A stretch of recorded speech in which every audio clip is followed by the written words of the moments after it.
50 మంది తెలంగాణ ప్రజలకు హైదరాబాద్ ప్రజలకు అందరికీ కూడా పేరు పేరున నమస్కారం.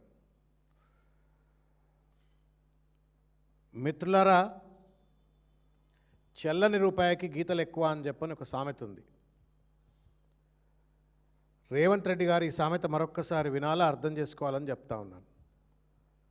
చెల్లని రూపాయికి గీతలు ఎక్కువ అన్నట్లు రేవంత్ రెడ్డి గారికి మాటలు ఎక్కువ. పని చేత కాదు కానీ మాటలు మాత్రం ఎక్కువ రేవంత్ రెడ్డి గారికి. చెల్లని రూపాయికి గీతలు ఎక్కువ అన్నట్లు ప్రతిరోజు టైమ్ అండ్ అగైన్ ఈ proves that is incompetent, is inefficient, is incapable, but only capable of making false allegations. నోటికి ఏదొస్తే అది మాట్లాడటము, మంది మీద బట్టగాల్చి మీదేయటం, తన చేతగాని తనాన్ని కప్పిపుచ్చుకోవటం, తన కుంభకోణాలను కప్పిపుచ్చుకోవటం, అవినీతిని కప్పిపుచ్చుకోవడం అన్నట్టుగా ఒక చిల్లర రాజకీయాలు చేస్తూ రాష్ట్రాన్ని అధోగతి పాలు చేస్తూ ఉన్నాడు. పొద్దున్న లేస్తే కేసీఆర్ గారి పైన బట్టగాల్చి మీదేయాలా, కేటీఆర్ గారిని తూలనాడాలా, తన పరిపాలన చేతగానితనాన్ని అసమర్థతను కప్పిపుచ్చుకోవాలా అన్నట్టుగా పిల్లి కళ్ళు మూసుకొని పాలు తాగినట్టుగా రేవంత్ రెడ్డి గారు నిత్యం కేసీఆర్ గారు కేటీఆర్ గారు జపం చేస్తూ తన పరిపాలన అసమర్థతను కప్పిపుచ్చుకునే ప్రయత్నం చేస్తే ప్రజలకు అర్థం కాదు అని చెప్పని అనుకుంటే ఆయనంత మూర్ఖుడు ఇంకొకటి లేడు. ఆయన ఇవాళ పత్రికా సమావేశం పెట్టి జంట నగరాల ప్రజలకు క్యూర్ పరిధిలోని ప్రజలకు విజ్ఞప్తి చేస్తున్నా అని చెప్పని మాట్లాడిండు. అసలు ఈ క్యూర్ ప్యూర్ రేర్ పైన సమగ్రమైనటువంటి ఒక ఆర్థిక సామాజిక అవగాహన రేవంత్ రెడ్డికి లేదు. క్యూర్ ప్యూర్ రేర్ అన్నటువంటి అంశాలపైన ఆయనకు లేదు, ఆయన పార్టీలో ఉన్న పెద్ద మనుషులకు లేదు, కేబినెట్ మంత్రులకు లేదు. కనీసం దానిపైన ఒక హేతుబద్ధమైనటువంటి ఒక ఆర్థిక పరమైన చర్చ ఎవరితో కూడా చేసినట్టుగా దాఖలాలు లేవు. కేవలం ఎవరో అడ్వర్టైజింగ్ ఏజెన్సీ ఒక పేర్లు ఇచ్చి క్యూర్ ప్యూర్ రేర్ అంటే అది పట్టుకొని రేవంత్ రెడ్డి మాట్లాడుతూ ఉన్నాడు. దానిపైన ఇంకా లోతుగా దమ్ముంటే రేవంత్ రెడ్డి గారు చర్చ చేయాలని చెప్పని కోరుతా ఉన్నాను. అవసరమైతే ఫిక్కీ కావచ్చు, సిఐఏ కావచ్చు, ఇంకా అనేక ఇండస్ట్రియల్ ప్రొఫెషనల్ అసోసియేషన్స్ వాళ్ళతో చర్చ చేద్దాము, దమ్ముంటే రా రేవంత్ రెడ్డి అని చెప్పి నేను అడుగుతా ఉన్నాను. కేకును కోసినట్టు తెలంగాణను కోసిపడేసి ఒకళ్ళు క్యూరు, వాళ్ళు ప్యూరు, రేర్ అని చెప్పని ఒక చిల్లర పరిపాలనను తన అనుభవరాహిత్యాన్ని, ఒక విజన్ లేనటువంటి తనాన్ని బయటపెట్టుకుంటూ తెలంగాణను ఆగం చేస్తూ ఉన్నాడు. ముఖ్యమైనటువంటి ఇంకొక విషయం ఏంటంటే, ఇవాళ ఆయన మాట్లాడుతూ మెట్రో రైలు గురించి మాట్లాడినారు. మెట్రో రైల్ ఆలస్యానికి కేసీఆర్ గారు కారణము అని చెప్పని మాట్లాడినారు. తెలంగాణ ఉద్యమ కాలంలో జరిగినటువంటి ఒక పరిణామ క్రమం మీ అందరికీ తెలుసు. 2009 తర్వాత రాజశేఖర్ రెడ్డి తర్వాత రోషయ్య తర్వాత కిరణ్ కుమార్ రెడ్డి, ముచ్చటగా ముగ్గురు ముఖ్యమంత్రులను మార్చుకొని పరిపాలన పైన పట్టు లేకుండా ఒక పక్కన పీక్ తెలంగాణ ఉద్యమం జరుగుతూ ఉంది. మీ అసమర్థతతోటి మెట్రో డిలే అయితే దాన్ని కేసీఆర్ గారికి కట్టబెట్టాలనే ప్రయత్నం చేస్తూ ఉన్నారు. రేవంత్ రెడ్డికి చారిత్రక కట్టడాల యొక్క పరిరక్షణ తప్పన్నట్టుగా కేసీఆర్ గారి పైన బట్టగాల్చి మీద వేసే ప్రయత్నం చేస్తూ ఉన్నారు. కరెక్ట్, తెలంగాణ ఉద్యమంలో చారిత్రక కట్టడాలను కాపాడాలా అన్నారు. ముఖ్యమంత్రి అయిన తర్వాత తన ప్రభుత్వంలో చారిత్రక కట్టడాలను కాపాడుతూనే మెట్రో ఫేజ్ 1 సక్సెస్ఫుల్గా పూర్తి చేసినటువంటి ఒక పరిపాలనా దక్షుడు కేసీఆర్ గారు.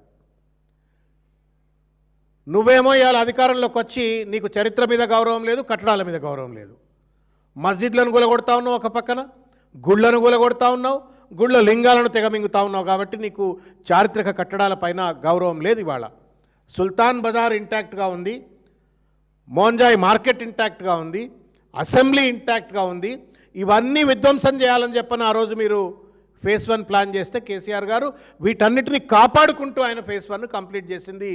రికార్డు స్థాయి టైంలో కంప్లీట్ చేసి వాళ్ళ దాన్ని ఒక సక్సెస్ఫుల్ ప్రాజెక్టుగా నిలబెడితే దాన్ని గంగపాలు చేసినావు, మట్టిలో కలిపినావు రేవంత్ రెడ్డి నువ్వు ముఖ్యమంత్రి అయిన తర్వాత.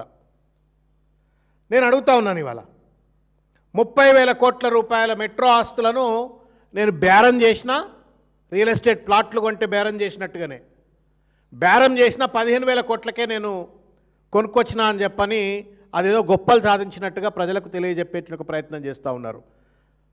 ఒకవేళ నిజంగానే 30,000 కోట్ల రూపాయల ఆస్తి అయినట్టయితే 15,000 కోట్ల రూపాయలకే ఎందుకు అమ్మింది అది?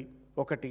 రెండు, 13,000 కోట్ల రూపాయల అప్పును అప్పనంగా ఎల్ఎన్టీ పైన ఉన్నటువంటి ఒక అప్పును పీపీపీ మోడల్లో అగ్రిమెంట్ అయినటువంటి ఒక కంపెనీకి చెందిన అప్పును తెలంగాణ ప్రజల మీద రుద్దేటువంటి ఒక ప్రయత్నం ఎందుకు చేసినావు?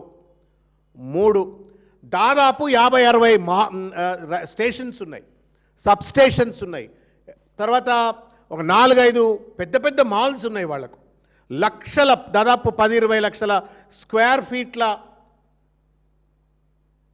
అల్ట్రా మోడర్న్ మాల్స్ ఉన్నాయి. వీటన్నిటిని కబ్జా చేయటం కోసం ప్రభుత్వం టేక్ ఓవర్ చేసింది అన్నట్టుగా రేవంత్ రెడ్డి తన బినామీలకు ఈ సంపద అంతా కూడా రియల్ ఎస్టేట్ దందా కోసం కట్టబెట్టడం కోసమే చేసింది అనేటువంటి ఒక వార్తలు కూడా బయటకు వినబడుతున్నాయి. మరి దీనికేం సమాధానం చెప్తారు రేవంత్ రెడ్డి? మేము ఇవాళ డిమాండ్ చేస్తూ ఉన్నాం, ఈ మొత్తం కొనుగోలు వ్యవహారం ఆషామాషి వ్యవహారం కాదు. తెలంగాణ సమాజం దయచేసి వినాలని చెప్పని నేను కోరుతా ఉన్నాను. Please pay attention to what I'm talking. 30,000 కోట్ల రూపాయల ఆస్తుల విలువే కనుక మెట్రోది నిజమే అయినట్టయితే రేవంత్ రెడ్డి ఏమైనా ఎల్ఎన్టీ కంపెనీకి అల్లుడా? 15,000 కోట్లకే ఎట్లా కొనుక్కరాగలిగినాడు ఆయన? ఒకటి, ఇది సమాధానం చెప్పాలా రేవంత్ రెడ్డి. రెండు, 13,000 కోట్ల రూపాయల పైచిలుకు అంటే 13,538 కోట్ల రూపాయల ఎల్ఎన్టీ అప్పును అత్త సొమ్ము అల్లుడు దానం చేసినట్టుగా నువ్వెట్లా ఆ అప్పును తెలంగాణ ప్రజల మీద రుద్దే ప్రయత్నం చేసినావు? ఏం జవాబు చెప్తావో రేవంత్ రెడ్డి సమాధానం చెప్పాలని కోరుతా ఉన్నాను. నేను స్క్వేర్గా రేవంత్ రెడ్డి మీద ఆరోపణ చేస్తూ ఉన్నాను డైరెక్ట్గా.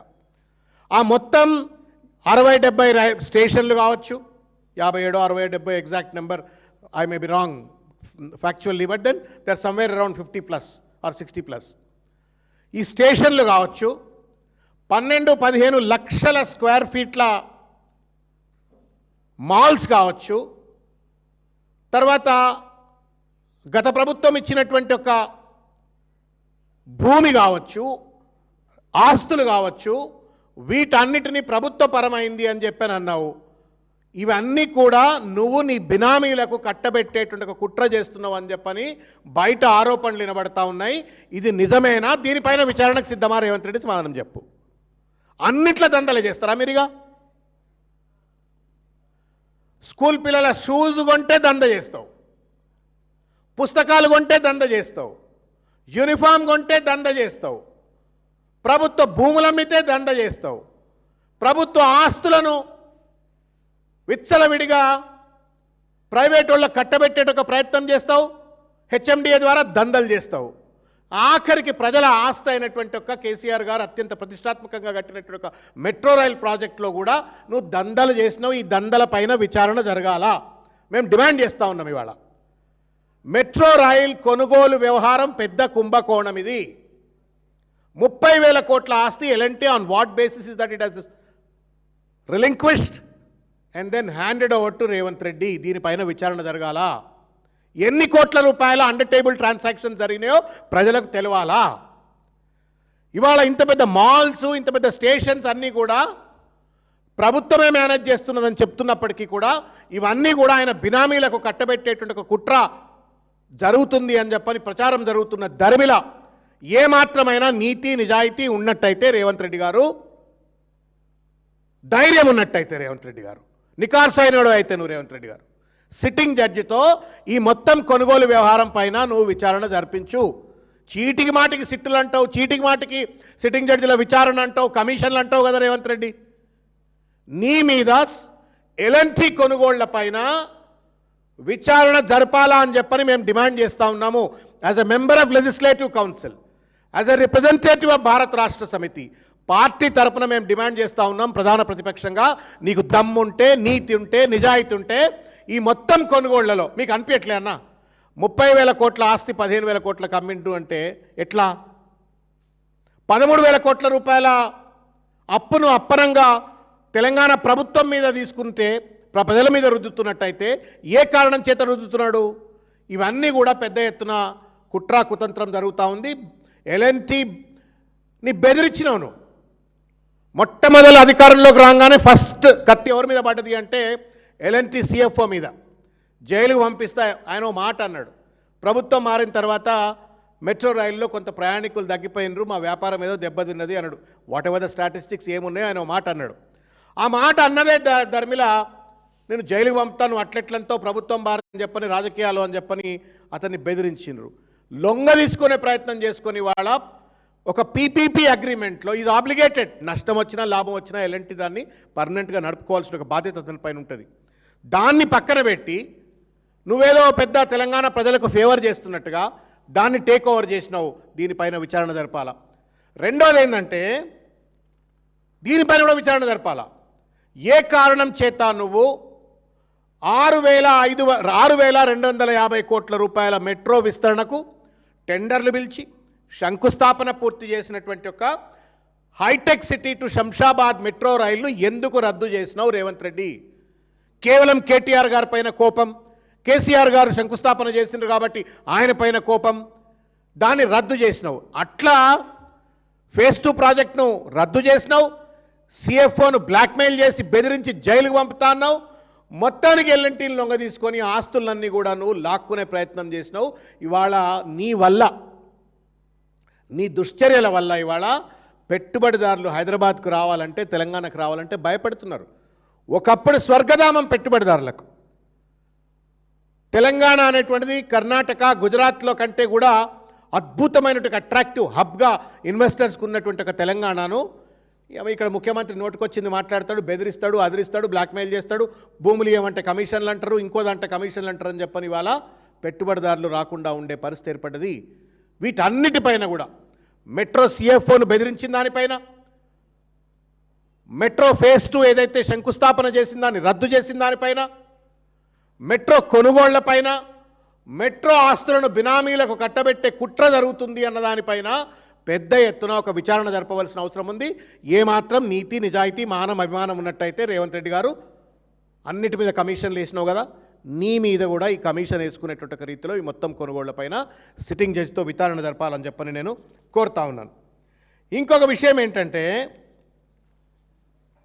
ఇది ఎట్లుందంటే you scratch my back, I scratch your back అన్నట్టుగా ఇవాళ కిషన్ రెడ్డి గారి పైన రేవంత్ రెడ్డి గారు ఇష్టం వచ్చినట్టు మాట్లాడుతున్నారు. సరే, వాళ్ళు ఈయన ఒక రాజకీయ పార్టీ నాయకుడు, ఆయన ఒక రాజకీయ పార్టీ నాయకుడు అంటే అనుకోవచ్చు, we have no problem. But ప్రశ్న ఏందయ్యా అంటే, కిషన్ రెడ్డి గారు ఫేజ్ 2 ప్రాజెక్టుకు సంబంధించిన ప్రపోజల్ను ఈయన రేవంత్ రెడ్డి ఢిల్లీకి పంపితే దాన్ని శాంక్షన్ కానియకుండా, అప్రూవల్స్ రానియకుండా అడ్డుకుంటున్నాడు అని చెప్పని కిషన్ రెడ్డి గారిని అన్నాడు. ఒకవేళ అది నిజమే అయినట్టయితే మరి మీరేం గడ్డి వీక్తున్నారు సార్? కిషన్ రెడ్డి గారు నిజంగానే అడ్డుకున్నట్టయితే మీరేం మహాఘనాపాటి పనిచేస్తున్న సమాధానం చెప్పండి సార్. పత్రికా సమావేశం పెడితే అయిపోతుంది సార్. 100 సార్లు నువ్వు ఢిల్లీకి పోతున్నావు కదా రేవంత్ రెడ్డి. ప్రధానమంత్రిని దేశంలో ఏ ముఖ్యమంత్రి కలవనంత సార్లు, ఆఖరికి బీజేపీ ముఖ్యమంత్రులు కలవనని సార్లు నువ్వు ప్రధానమంత్రిని కలుస్తున్నావు.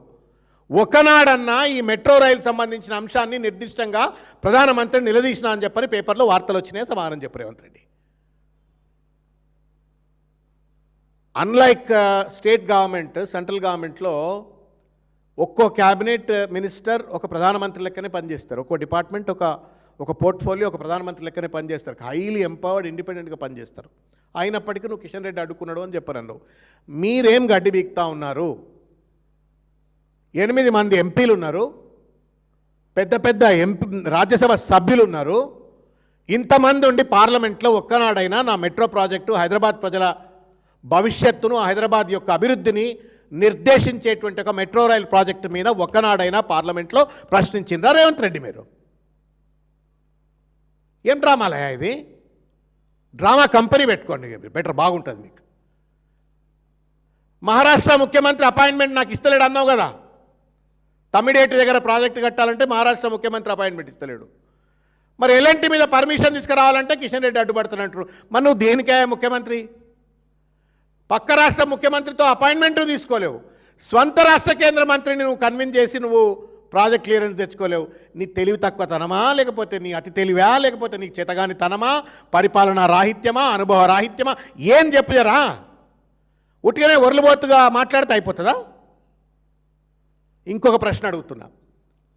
నరేంద్ర మోడీ గారు నిన్ను హైదరాబాద్కు వచ్చి హమ్సే జుడ్ జాओ,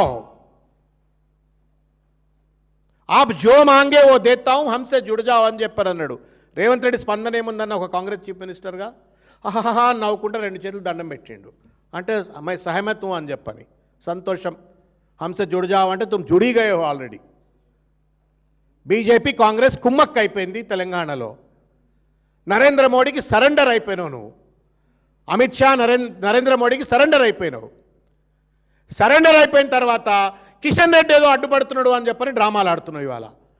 హంస జుడ్ జాओ నువ్వు అన్న తర్వాత ఏఐసిసి అధిష్టానం కూడా రేవంత్ రెడ్డి గారిని ఒక హేమంత్ బిశ్వాస్ శర్మ లెక్క చూస్తూ ఉన్నారు ఇవాళ. వాళ్ళు కూడా ఢిల్లీలో భయంతో చూస్తూ ఉన్నారు, ఎప్పుడు అటు ఇటు దూకుతాడో అని చెప్పని. కోపంగా ఉన్నారు, గుర్రుగా ఉన్నారు. వాటన్నింటినీ తప్పిపెట్టుకోవడం కోసం మోడీలోనే దమ్ములేదు. మళ్ళా వాటి నుండి కప్పిపుచ్చుకోవడం కోసం మోడీని అడట, కిషన్ రెడ్డిని మాత్రం అడ్డుకుంటున్నాడు అని చెప్పని మాట్లాడితే ఇంతకంటే ఏమైనా నవ్వాలనా, ఏడవాలనా? ఈ తెలివి కల్లా ఆయన ఏం మాటలు మాట్లాడుతూ ఉన్నాడు. చేతనైతే రేవంత్ రెడ్డి గారు మీరు మీ బడేబాయి ఇంటి ముందుకు పోయి కూర్చొని ధర్నా చెయ్యి. నీ 8 మంది ఎంపీలకు ఆదేశాలు ఇచ్చి పార్లమెంట్లో రచ్చ చేయమని చెప్పు. నీకున్నటువంటి ఒక 3-4 రాజ్యసభ సభ్యులు ఉన్నారు. ఆ 3-4 రాజ్యసభ సభ్యులను రాజ్యసభలో పోరాటం చేయమని చెప్పు. మీకు ఎవ్వరికి చేత కాకపోతే ఇక రేణుకా చౌదరి గారికి చెప్పు, ఆమె కొట్లాడుతుంది. ఆమెకేం వెనక ముందు ఏం ఉండదు, గట్టికి పోయి కొట్లాడుతుంది. కరెక్టే కదన్న? ఆమెకి ఫైల్ ఇచ్చేరి, మెట్రో రైలు సాధించుకురమ్మంటే మోడీ దగ్గర పోతుందా, ఆడబోతుందా, పార్లమెంట్లో రచ్చ చేస్తుంది, కొట్లాడుకొస్తుంది. ఆమెక నీరు ఫైల్.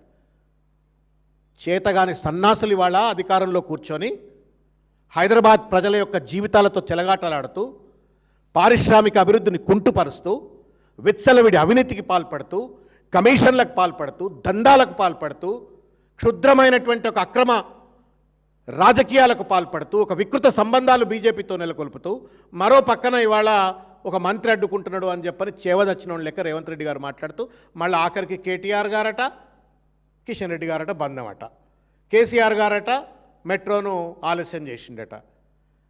ఏం మాట్లాడాయి? రోజు భజనే నాన్నవే, నాకు అర్థం కాదు.